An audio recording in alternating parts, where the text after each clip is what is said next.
Alright, hey guys, I decided to break up the Russian Revolution lectures into two. That way, it's a little bit more organized and clear in terms of the stages of the Russian Revolution. And yeah, I think it's just less boring this way too. Okay, so we're going to talk about the end of Tsarist Russia. We mentioned at the end of World War One, right? The Romanov dynasty is no more. 300 years, all gone. And so, if we look back, starting from on the lectures of Peter the Great, I introduced the main themes of Russian history. Is that it has autocratic rule, right? Trying to have complete control. Through that, they would use some form of secret police, whether it's having the secret police control the nobles or the masses. It'll change in terms of as history goes on. Also, a lot of violence and brutality will exist throughout the different stages of the Russian Revolution and into the Soviet Union, and its desire to always expand its borders because of its geography. Russia is at a disadvantage that it does not have many warm water seaports, and so this is essential that they do obtain some. So how are they going to do so? All right, so that's the themes of Russian history, and you're going to see it kind of play out in the next two lectures. The big picture of what we're going to see is basically three stages. We have the absolute monarchy, where the Tsar, right, the Caesar or emperor of the Russian Empire, Nicholas II, is the last Romanov, and then eventually the provisional government led by Alexander Kerensky, and then Lenin will lead the Bolsheviks to create the Soviet Union under a communist government. Okay, so that's a big picture. That's something that's kind of important. If we had more time, I would do something in class in regards to comparing and contrasting these two revolutions. We've asked before, what were the causes of the French Revolution, right? What were reasons for it that led it to it? How successful was it? What were the outcomes? What type of changes came out of the French Revolution?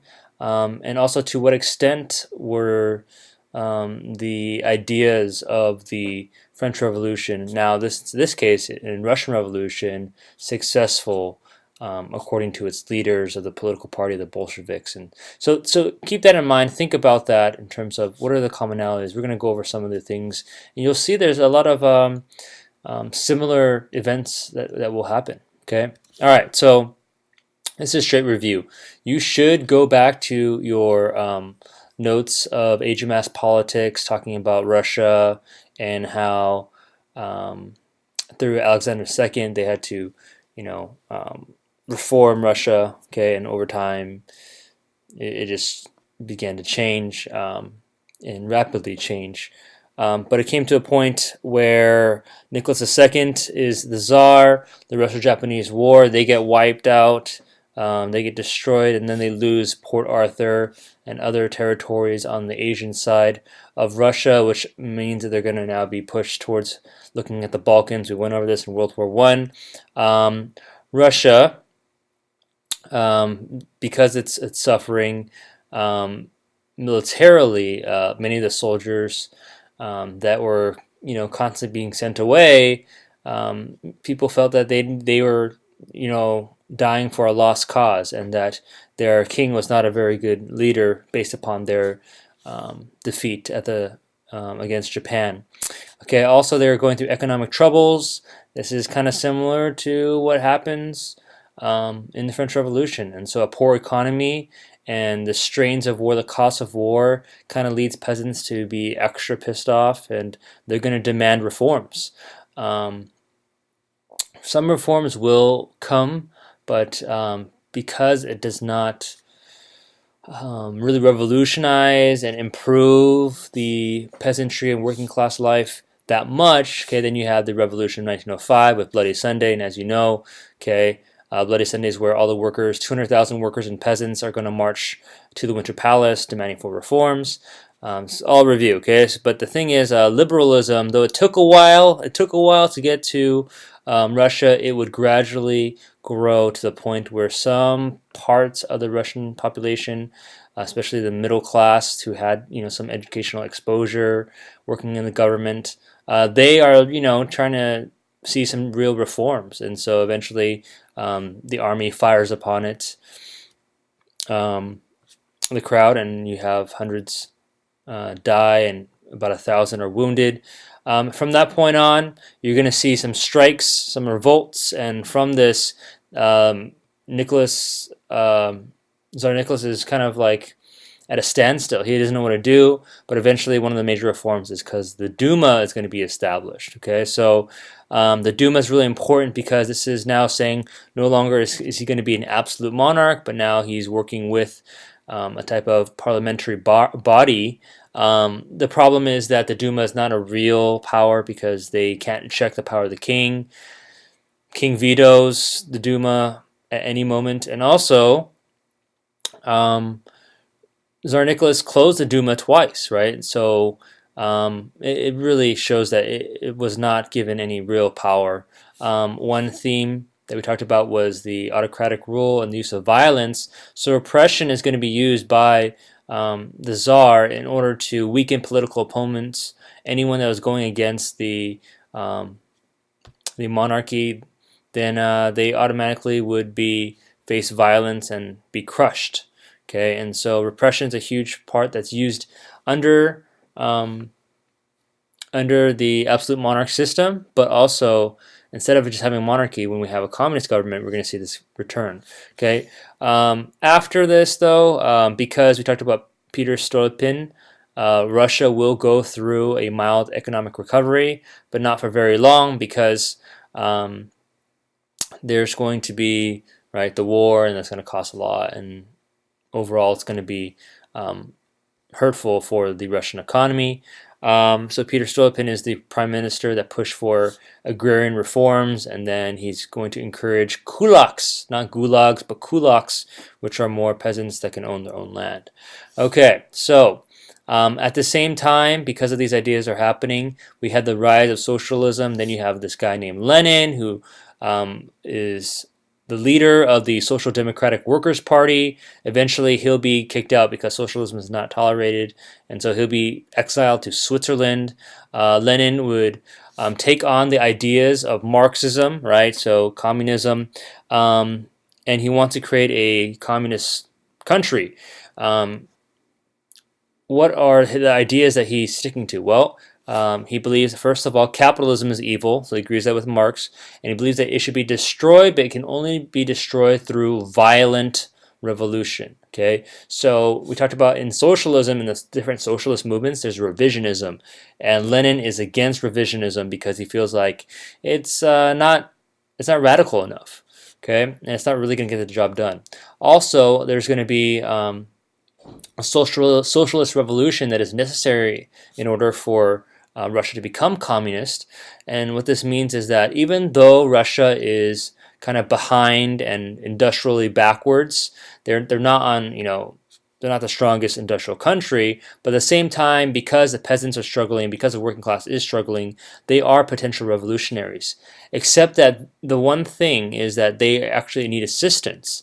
And how are these peasants and working class really going to get their voices heard? How are they going to be empowered? It's through the Workers' Party. So a highly disciplined Workers' Party that is strictly controlled, right? So they have the Workers' Party that is strictly controlled by a dedicated elite of intellectuals. Okay, so intellectually they are the elite, they are the ones in control, and that they are full-time revolutionaries focusing on bringing revolution to a country. This is going to differ from Karl Marx, because Karl Marx believes that revolution is just held by the proletariat. It's not by the elite intellectuals that are leading it. Okay, so despite this, for the most part, Lenin is a true Marxist. I think a little bit more radical, though. Okay, so then at this point, the Social Democratic Workers' Party is going to be split into two major groups. It's the Mensheviks and the Bolsheviks. Mensheviks are the minority. They're kind of a little bit less radical, trying to see where socialism can go. Actually, is pushing for more of a democratic type of system rather than socialist. Okay, Bolsheviks are full-on gung-ho supporting Lenin, and during the time of the 1905 Bloody Sunday Revolution, the Bolsheviks already were planning things, right? So this is 1905, and Lenin's going to finally come back into Russia in 1917 with Leon Trotsky, and this is where they're going to see, you know, some changes. Okay, so at this point, they had almost over a decade to kind of plan things out and see what they want to do with Russia and take over the country. Okay, the February Revolution is where we're going to see Nicholas Romanov abdicate the throne, the last Romanov to ever rule in Russia. So the causes for the overthrown coup d'état of Tsar Nicholas, it's because he's a weak leader. He's showing that through the failure to win the Russo-Japanese War. He loses credibility there. There's a widespread discontent that goes throughout the empire across the country during his rule, especially after Bloody Sunday, because okay, so you don't want to have reforms, but you just kill us and shoot us instead, right? The fact is that it shows that you are not willing to work for your people, right, and to improve the lives of Russian society. Okay, but the most important cause is going to be the participation of Russia in World War I. Because of the human and economic costs of World War I for Russia, we said they are the country that loses the most, has the most casualty, right? This is going to be the huge factor that really just tips the scale, and the food shortages that comes through the war. Also, the Tsar is away. He's fighting in the war. They're losing the war. What are you doing, Tsar? And at home, who is rightfully in charge? Tsarina, his wife, Tsarina Alexandra, is the one that's in charge. She's the go-to person whenever the Tsar is gone at war. And so then there's this peasant priest, right, Rasputin, and you guys have seen Nicholas and Alexandra the movie in Colin's class, and all that good stuff. Okay, so Rasputin is holy, magical priest, right, who is really mysterious, and he came from nowhere. He can somehow stop the bleeding, and he can heal their hemophiliac son, which is the great-grandson of Queen Victoria, who's the carrier, essentially.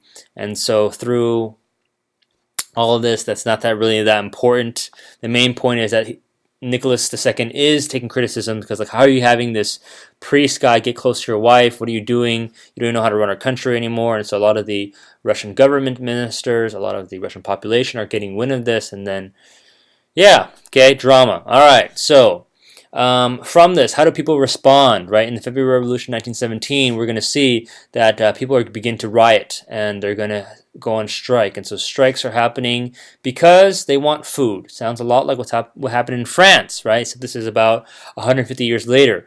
Women, workers, and soldiers are all striking now. They're all rioting. And at this point, they want to demand an overthrowing of the government, and they ask for a provisional government to be instituted in March of 1917. The soldiers that were supposed to suppress the strikes are now just saying, you know what, we've given up. There's no hope. We got to do something about it. And they are supporting the revolution. Nicholas is going to abdicate the throne on March 2nd, and the royal family is going to be sent away under house arrest. And from there, right, we have a provisional government at this point. It's a parliamentary government, and Alexander Kerensky is in charge. And then we're going to look at how Lenin's going to take over in the next lecture.